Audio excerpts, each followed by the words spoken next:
raadiyoonii Dirree Shaggar. raadiyoonii Dirree Shaggar. raadiyoonii Dirree Shaggar.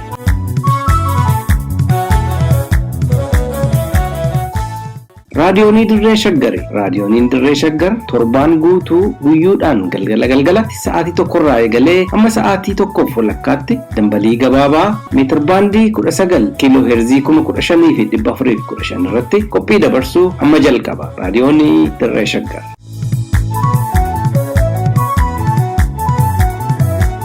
Akkam ooltan kabajamtoota dhaggeeffattoota raadiyoonii Dirree Shaggar lafa jirtanitti nageenyi keenya ulfinaa isin haa ga'u. Har'a guyyaan jimaata adoolessa 9 bara 2013 akka lakkoofsa Itoophiyaatitti sagantaa keenya idilee haqaa fi hanqii dursuudhaan oduu har'aaf qabanne isin dhageechifna. Jidduutti immoo sirboota miira keessaniif tolan jennee yaannus kan isin affeerru ta'a. Oduu har'aa kan isin dhageechisu ani Gurmeechaa Gammachuuti. Haga dhumaatti nu waliin turaan isin affeera. Namoota achi buuteen isaanii dhabaman barbaaduu eegaluuf akka ta'e Koomishiniin Mirga Namoomaa Itoophiyaa beeksise. Uummanni Oromoo dammaqee qe'ee isaa eeggachuu akka qabu hayyuu fi rogeessi mirga namoomaa dhaaman kanneen jedhan hangafootaa amma oduu tokko tokkoon. Namoota achi buuteen isaanii wallaalame irratti iyyannoon hedduu isa dhaqqabaa jiraachuu kan ibse Koomishiniin Mirga Namoomaa Itoophiyaa dhimmichaaf xiyyeeffannoo kennuudhaan barbaachaa eegaluuf qophii irratti akka argamu beeksiseera. Iyyannoo koomishinichi dhaqqabe jiru keessaa tokko kan Koongireesii Federaalawaa Oromoo dhimma miseensa dhaabichaa Obbo Mallasaa Caalaa irratti gaafate akka ta'es ibsee jira. Godina Shawaa Lixaa aanaa Baakkoo Tibbeetti miseensi KFO Obbo Mallasaa Caalaa mana jireenyaa isaatii eega butamanii booda as buuteen isaanii dhabamuun hedduu akka isa yaaddeche KFO'n xalayaa adoolessa 5 bara 2013 Koomishinii Mirga Namoomaa Itoophiyaaf barreesseen ibsuun kan yaadatamudha. Xalayaa kana keessatti KFO'n Koomishiniin Mirga Namoomaa dhimma miseensa isaanii kana qorate yoo ajjeefame akkamittii fi eenyuun akka ajjeefame yoo jiraate ammoo eessa akka jiru akka qulqulleessu gaafateera. Koomishiniin Mirga Namoomaa gama isaatiin iyyannoon dhabamuu Obbo Mallasaa Caalaa eeruu isa ga'uu ibse iyyannoowwan kana wal fakkaatan hedduun isa dhaqqabaa akka jiranis itti dabaluun beeksiseera. Kaaba Itoophiyaatti waldhabdee lafaa naannolee Amaaraa fi Tigraay gidduutti deemaa jiruun mootummaan Amaaraa waraana labsuun uummata biyyattii deeggarsa gaafachuun walqabatee lola deebifannaa lafaaf walgaarreeffattoota gidduutti taasifamuu fi uummanni Oromoo iddoo kennuu dhiisee dammaqinaan qe'ee isaa eeggachuu akka qabu rogeessi mirga namoomaa fi hayyuun diinagdee tokko hubachiisan. Mootummaan naannoo Amaaraa yeroodhuma walfakkaataa poolisiin humna addaa Oromiyaa weerara jalaa isaan oolchuuf garas imalaa jirutti karaa karrayyuutiin lafa Oromoo weeraruuf dhukaasa akka bane kan himan rogeessi maqaan isaanii akka dhahamu hin feene kun jara kanaaf loluun aarsaa hin barbaachifne kaffaluudha jedhan. Uummanni keenya alarti ta'ee lafa isaa eeggachuu qaba. Amma guyyaa kaleessaa humni addaa fi milishaan Oromiyaa daangaa Amaaraa eegsisuudhaa gaafa inni gara kaabaatti deemu karrayyuudhaan waraanni banamee ture. Guyyaa kaleessaa jecha nuu lolaa jira Oromoon nuu lolaa jira dhanii daangaa Oromoo kabajaan jiran isaan darbaniitu waraanaa jiru. Waraana keessa too jiraniiyyuu ati isaan weerararraa ittistaa isaan si weeraru garagalanii. Dhimma kana sirri alarti ta'ee hubachuu qaba uummanni keenya. Waraana kaayyoo hin qabne dhumuu barbaadan dargaggeessi Oromoo hawaasni Oromoo guutuun wal dammaqsee si'aayinaan daangaa isaa eeggachuu qaba. Qe'ee isaa eeggachuu qaba. Naannolee humna nageenyaa isaanii gara daangaa Amaaraatti erguuf qophaa'aa turan keessaa poolisoonni naannoo Sidaamaa dursanii kaayyoo lolichaaf hubatan poolisoonni 100 ta'an miliqanii baadiyyaa naannichaatti akka faca'an himuun poolisoonni naannoo Kibbaa fi poolisoonni humna addaa Oromiyaa mooraa bulbulaa keessaa fe'aman konkolaataa 157 gara adda waraanaa geeffamuu dubbatamu. Rogeessichi itti dabaluunis qaamoleen nageenyaa naannoo biroollee siyaasa dabballeewwan mootummaa bilxiginnaa oofan keessaa bahuun kaayyoo ijaaramaniif beekuu qabu jedhan. Humni addaa naannoo kan Sidaamaa kaasee deemaa jiru jettee hammi tokko hubatanii har'a deemu sila. Kan naannoo Kibbaa kaleessa namni tokko Adaamaa dhaabbateen konkolaataa lakkaa'aa ture natti mee ture konkolaataa 157 lakkaa'ee jedhe. Toobisii nama 60 baatu kana humni addaa Sidaamaa har'a qophaa kan jedhame galgala walga'iirraa faca'ee nama 200 kan qopheessan nama 100 kan hin guunnetu deemuudhaan murteeffate inni kaan didee faca'ee gara baadiyyaa maatii isaatti galee akkasitti kaayyoo hubachuun barbaachisaadha. Maaliif hallolaa? Eenyu hallolaa? Jalqaba eenyufan ijaarame? Poolisoonni humna addaa Oromiyaa akkuma maqaan isaanii ibsu kaayyoo ijaaramaniif maaliif akka ijaaramanii fi eenyuf akka ijaaraman hubatanii dhimma isaanii hin ilaallanne keessatti qooda fudhachuu irraa of qusachuu akka qaban rogeessi kun ibsanii leenjii lolaa gahaa osoo hin qabaanne baddaa Oromiyaa keessatti leenjifamanii gammoojjitti lolaaf erguun ifumatti lakkoofsa uummataa hir'isuuf waan hojjetan fakkaataa jedhan. Maqaan isaa humna addaa Oromiyaa. Humna addaa Oromiyaa daangaa Oromiyaa fi nageenya Oromoo eegudha. Asii fuudhee too kiiloomeetira dhibba torba dhibba saddeet daangaa Oromiyaa irraa safa geesse kaayyoo isa ilaalanneef waraanuun barbaachisummaansaa homaa hin qabu. Wareegama gatii hin qabne kaffaluu irraan kanaaf. Waraanum deemamee sanaafuu immoo dirqama isaa raawwatee hin deebi'a waan yeroo baay'ee nama yaaddes. Ga'umsa irraa okaate leenjii gaafa fudhateera. Baddaa Oromiyaa irraa deemee gammoojjii kaabaatti gaafa galu jijjiiramni qilleensaa jira. Inni keessatti leenjii fi inni keessatti waraanuu deemaa jiru. Waan kana innaa laaltu milkaa'uu inni jedhu iyyuu si yaaddeessa. Walumaa galli isaayyuu uummata hir'isu lakkoofsa uummata. Hizbi qinnasaa poolisii waan jedhamu tokko fakkaata. Akkaataan isaan itti waraana kana mobilaayiz godhaa jiran. Qeerroowwan Nimoonaa Urgeessaa fi Addunyaa Keessoo mana hidhaa keessatti tajaajila fayyaa dhabanii dhukkubaan dararamaa jiru jedhame. Bara sirna wayyaanee irraa hanga sirna bilxiginnaatti bara dhufee darbu jireenya isaanii mana hidhaa keessatti dabarsaa kan jiran qeerroowwan Nimoonaa Urgeessaa fi Addunyaa Keessoo yeroo ammaa mana hidhaa keessatti dhukkubsachuu yaala dhabanii dararaa olaanaaf saaxilamanii akka jiran namoonni itti dhiyeenyan dhimma isaanii hordofan raadiyoonii Dirree Shaggaritti himaniiru. Dargaggoon Nimoonaa Urgeessaa baruma kana keessa qofa yeroo sadaffaaf kan hidhame yoo ta'u badii tokko osoo hin raawwatin sababa miseensa adda bilisummaa Oromoo ta'eef qofa hidhuun yeroo ammaa waajjira poolisii godina Kibba Lixa Shawaa magaalaa Walisoo keessatti hidhamee akka jiru odeeffanneerra. Dargaggoon Addunyaa Keessoos sababa miseensa adda bilisummaa Oromoo ta'eef qofa badii malee magaalaa Finfinnee keessaa butamuun mana hidhaa Qilliinxootti erga ugguramee waggoonni akka lakkaaman ibsuun murtii haqaa dhabuun dararamaa akka jiru ibsaniiru. Namoonni raadiyoonii Dirree Shaggariif yaada kennan akka jedhanitti dargaggoonni lamaanuu dhukkuba kaleef saaxilamanillee tajaajila fayyaa argachuu dhabuu isaaniitiin fayyaan isaanii sadarkaa yaaddessaa irra jiraachuu himameera.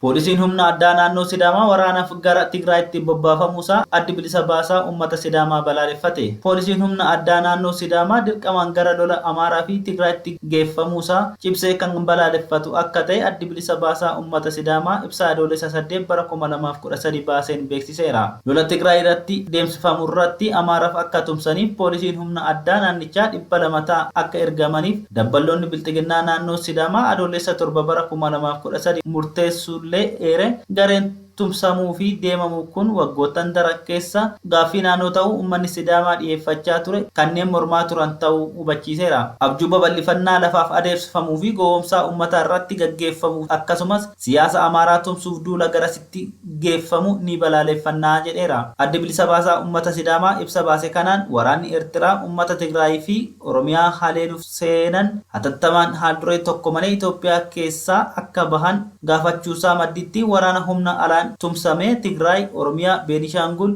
Qimaanti, Aga'uu fi sabaa fi sablammoota biyyattii hunda irratti labsame haalduree tokko malee akka dhaabbatu waamicha godheera. Hanga mootummaan Itoophiyaa maraatummaa isaa dhaabutti hawaasni addunyaa qoqqobbii akka irra kaa'us dhaameera. Dhumarrattis duguggaa sanyii fi yakka dhala namaa naannoo Oromiyaa, Beenishaangul, Aga'uu, Qimaantii fi sabaa fi sablammoota biyyattii keessatti raawwatameef gadda itti dhagaamee ibsatee jira.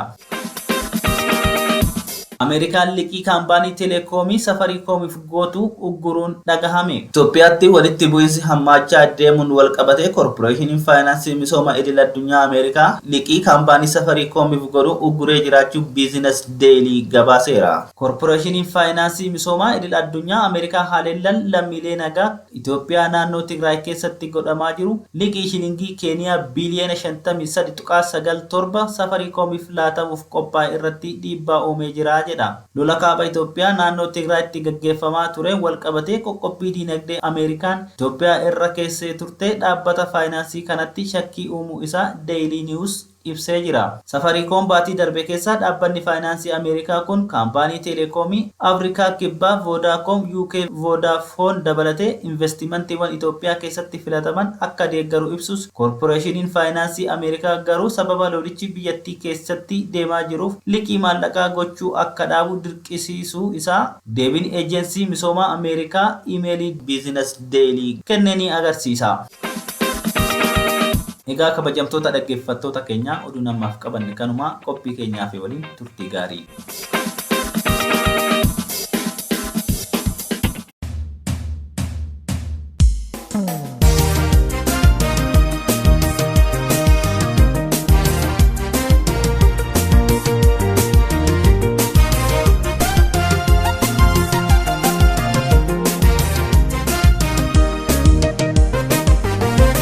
يا سبخو ابشرني بريتي يا لميخو أبشرني بريتي لف بريسا دكنتي هماتي أبشرني بريتي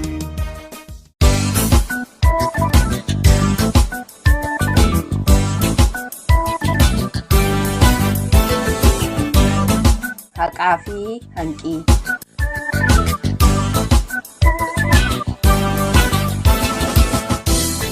Oromoonni haqatti amana. Dhugaa galchuu fi dhugaa fudhachuun haqa baasa. Haqni qaama qorqalbii isaati. Hanqiin namaa namatti darbuun qooda yookaan cubbuu jedhee amana. Haqa namaa hin dabsu, garuu haqni isaa sarbamaa jira. Sagantaa kanaan haqaa fi hanqii faana dhoofnee dhugaa Oromoon dhabee fi lafarratti mul'atu iyyaafannee qorannee isiniif dhiyeessina. Haqaa fi hanqii.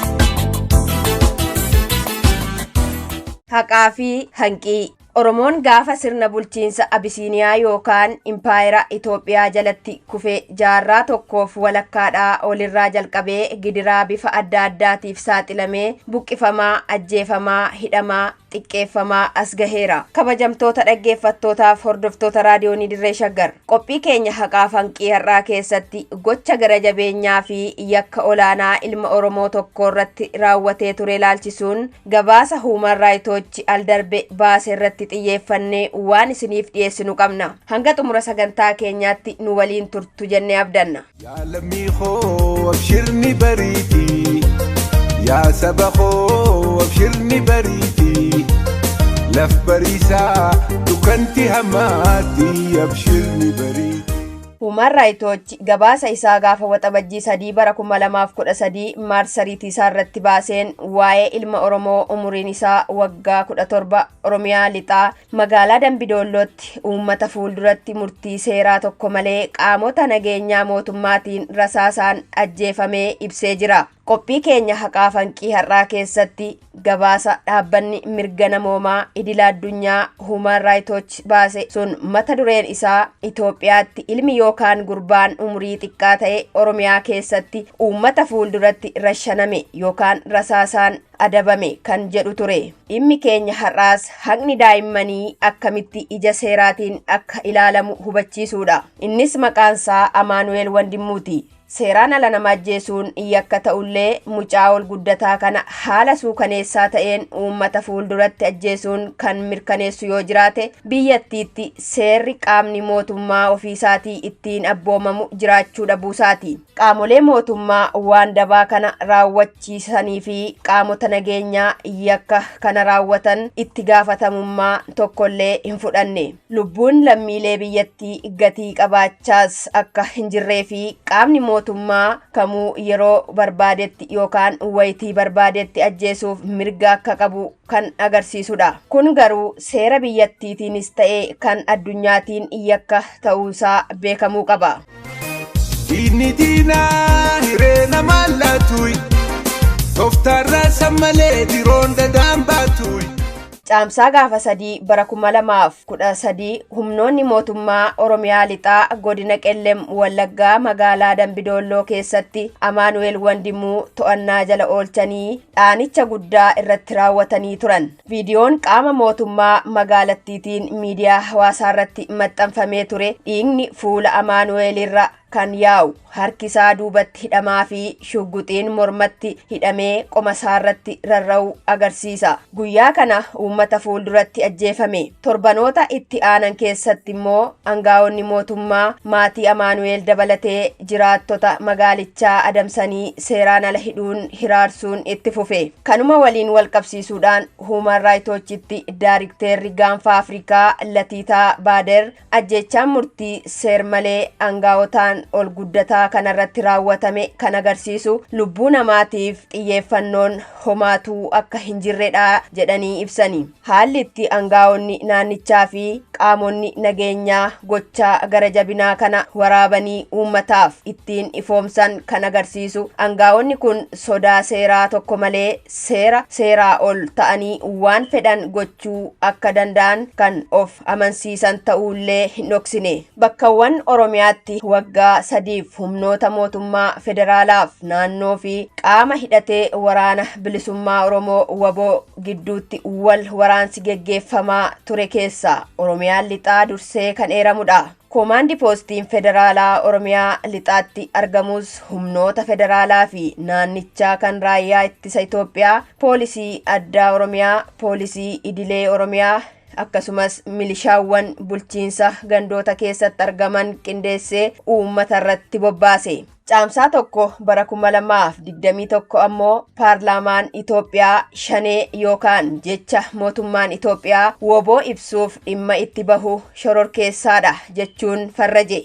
Bilisummaa dhugaa kadhaan argamtu dhiigaa fi lafee hamma lubbuun baatu.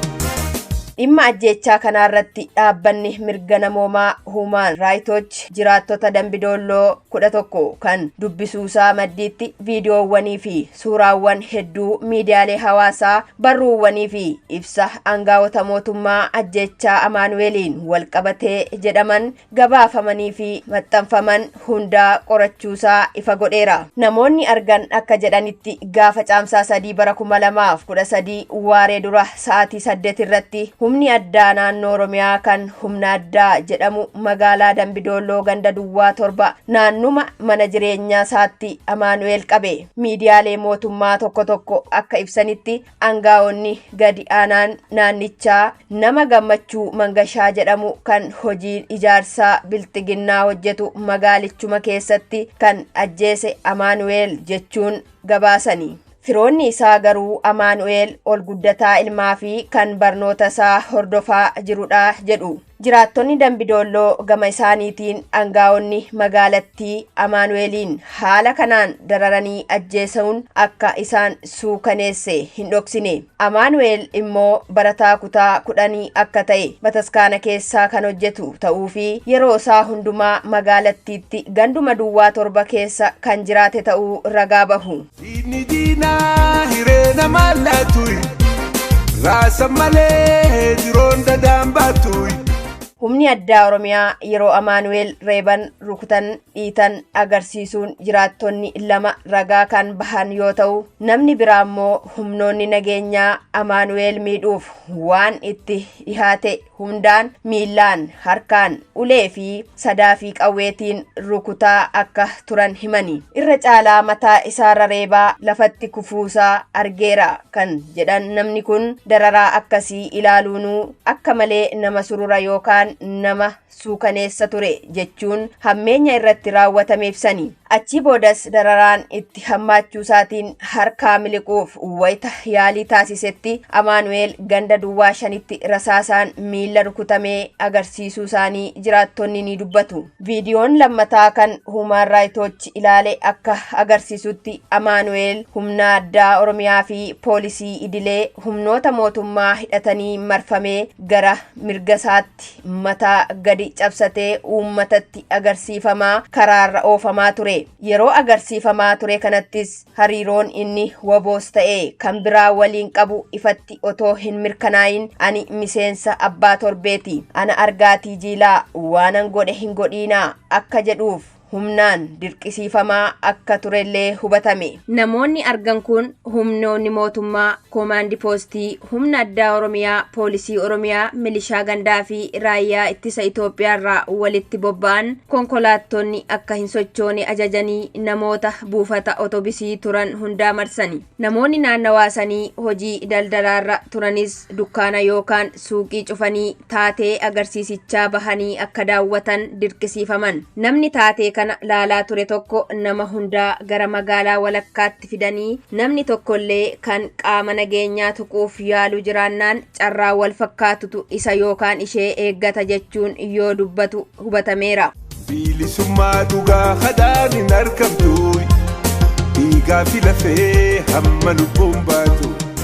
Viidiyoon fuula feesbuukii kominikeeshinii magaalaa Dambidolloo irratti maxxanfame addabaabayii magaalattii tokkorraa Amaanu'eel mataasaa gubbaa reebamuu kan agarsiisu, dhiigni isaa tiishertii isaarra yaa'ee mul'isu, uffanni isaa kan tarsa'ee fi harki isaa morma isaa duubatti hidhamee shugguxiin qoma isaatii ol gara morma isaatti hidhamee rarraafameetu ifatti mul'ata. Addabaabayicha irratti hidhamee Amaanu'eel agarsiisaaf dhiyaate lafa cinasaa jiru irrattis dhiigni Amaanu'eel ni mul'ata. Viidiyoo kanarratti yoo xinnaate poolisoonni addaa Oromiyaa 2 kilaashii nyaachifatanii Amaanu'eelitti dhiyeenyaan yoo dhaabbatan mul'ata. Viidiyoo kana keessatti Amaanu'eel maqaa isaa fi eessatti akka dhalate akka mirkaneessu gaafatamee yoo dubbatu dhagahamu. Namoonni argan akka ragaa bahanitti Amaanu'eel mataa isaa gadi galagalchee aanga'ootaan ajajamee osoo uummanni ifatti arguu yoo xinnaate yeroo 2 rasaasaan rukutamee ajjeefame. Suuraan Amaanu'eel harki isaa akkuma duubatti hidhametti gadi gombifamee addabaabayii irratti kufee kan miidiyaa hawaasaarra naannawaa tures kanuma agarsiisa. Yaa saba koo abshirni bariitii, yaa namni too abshirni bariitii, laf bariisaa dukkanti hamaatti abshirni bariitii. Humnoonni mootummaa erga Amaanu'eel addabaabayii irratti rashananii booda uummanni gara reeffaatti akka hin dhiyaanne dhorkani. Qaamonni nageenyaa maatii Amaanu'eel ganamuma sana buufata poolisii wayiitti hidhanii turanis gara addabaabayii inni ajjeefame kanaatti fidanii. Reeffa ilma isaanii addabaabayicha irratti kufee jiru kan argan haati Amaanu'eel rifaatuun iyyanii boo'aa turan poolisii addaa Oromiyaa fi poolisii idilee Oromiyaatiin humnaan callisiifamanii. Boodarras haatii fi abbaan humnoota mootummaa kunneeniin reebamanii. Kanas namni ijaan arge tokko akkas jedhe, ilma ishee fudhattee awwaallachuuf harka ishee diriirsitee maaloo jechaas iyyitee boo'aatii gaafachaa turte. Isaan garuu uleedhaan ishee tumaa turan. Abbaan illee reeffa ilma isaa kaafachuuf gaafatee ture. Isaan amansiisuuf harka isaa bal'isee kadhachaa ture. Haati Amaanu'eel reebicha irra gaheen lafatti kufte. Dhumarrattis jaarsoliin biyyaa aanga'oota dhimma nageenyaa Qellem Wallaggaa waliin mari'atanii walii galteerra ga'uun reeffa Amaanu'eel awwaallachuuf akka fudhatan ta'eera. Yaa saba koo abshirni bariitii, yaa lammii koo abshirni bariitii, laf bariisaa dukkanti hamaatti abshirni bariitii. Amaanu'eel mana murtiitti osoo hin dhiyeeffamiin maaliif akka ajjeefame wayita gaazixeessitoonni hoogganaa dhimma nageenyaa Qellem Wallaggaa Tasammaa Waariyoo gaafatanitti Amaanu'eel shakkamaa osoo hin taane abaa'oo shanee bosonaa dhufedha jechuun deebise. Human Rights Watch bilbilaan kominikeeshinii poolisii Oromiyaa fi hoogganaa dhimma nageenyaa Qellem Wallaggaa dubbisuuf yaalus jara lamaan irraa deebii tokkoyyuu hin arganne. Ajjechaa Amaanu'eel booda aanga'oonni mootummaa maatii fi hiriyoota Amaanu'eel dabalatee jiraattota Dambidolloo adamsuu fi hiraarsuu daranuu itti fufan. Humnoonni nageenyaa Oromiyaa abbaa Amaanu'eel dabalatee namoota boo'ichaaf mana isaaniitti argaman kurnoota hedduu hidhan. Namoota garii immoo lammataa mana maatii Amaanu'eelitti akka hin deebine jechuun akeekkachiisan. Namni tokko yaada kenneen dhimmi Amaanu'eelii fi maatii isaa waan haaraa miti. Hundumtuu ajjeefamaa hiraarfamaa turre, ammas sanumatu jira jedheera. Daandii walabummaa dheeraa fi dadhabaa, beelaa fi dheebuu rakkoo baay'ee qabaa.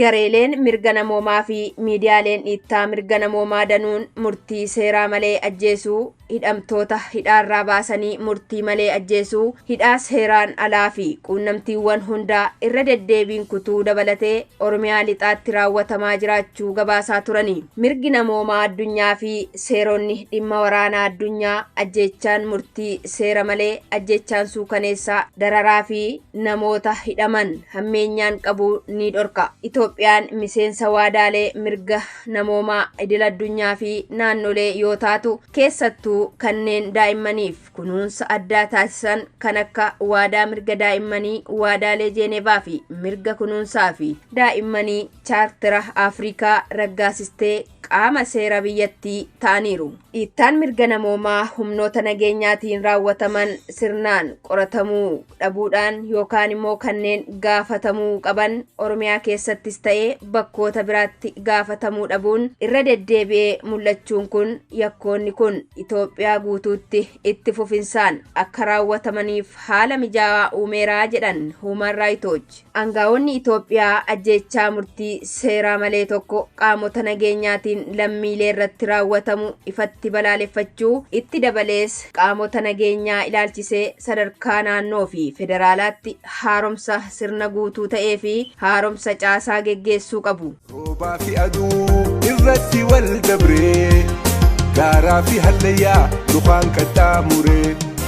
Gabaasa Human Rights Watch baase kana waamicha gaafatamtuun gaanfa Afrikaa dhaabbatichaa Aadde Latiitaa Baader dabarsaniin gudunfina. Aangaa'onni mootummaa Itoophiyaa badiiwwan raawwataman jedhaman gochoota fokkisaa kanneen qorachuun walqabatee wanti agarsiisan tuffii maal fiduu fakkaatudha jedhan Baader. Itti dabaluunis aangaa'onni kunneen dhiittaa mirga jiraattota Oromiyaa naasise kan akka Amaanu'eel irratti raawwatame kana dhaabsisuuf murannoo akka qaban ifatti mul'isuudhaan kanneen gaafatamuu qaban sadarkaan gaafatamummaa isaanii maaliyyuu ta'u seeratti dhiyaachuu isaanii mirkaneessuu qabu jedhaniiru Baader.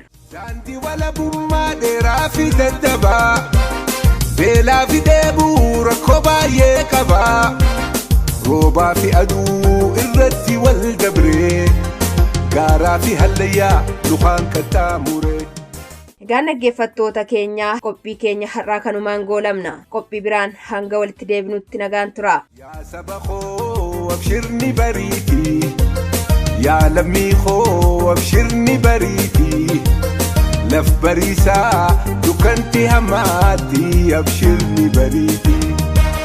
Yaa saba koo abshirni bariitii yaa lammii koo abshirni bariitii laf bariisaa dukkanni hamaatti abshirni bariitii.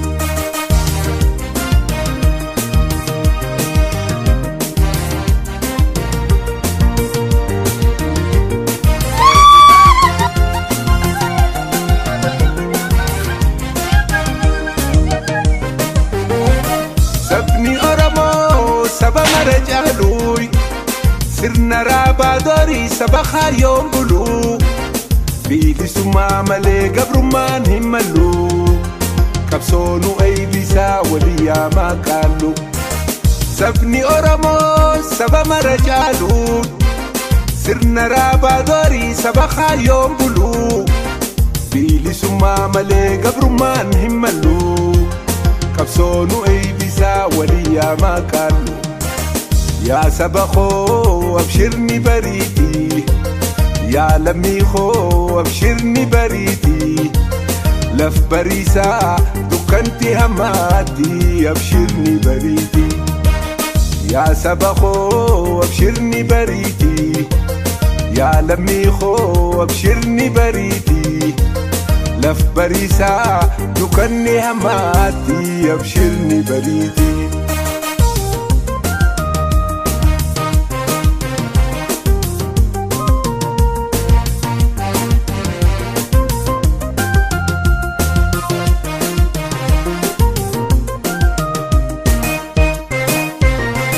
Meechaa fi tuulamaa qabsoo afran kalloo Jimmaa fi Booranaa sabboontoota walloo Arsiif Wallaggaa Hararii fi Baalee takkumaa jabeessaa walitti haa golee. Meechaa fi tuulamaa qabsoo afran kalloo Jimmaa fi Booranaa sabboontoota walloo Arsiif Wallaggaa Hararii fi Baalee takkumaa jabeessaa walitti haa golee.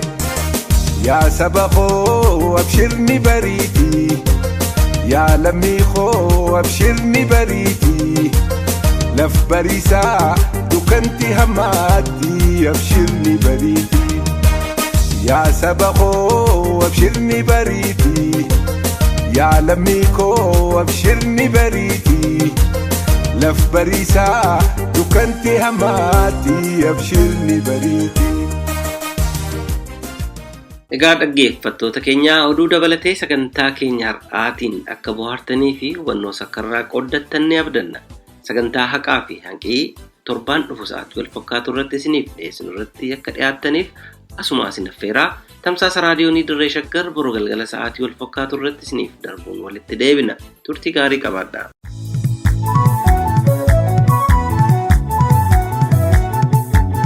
raadiyoonii Dirree Shaggar.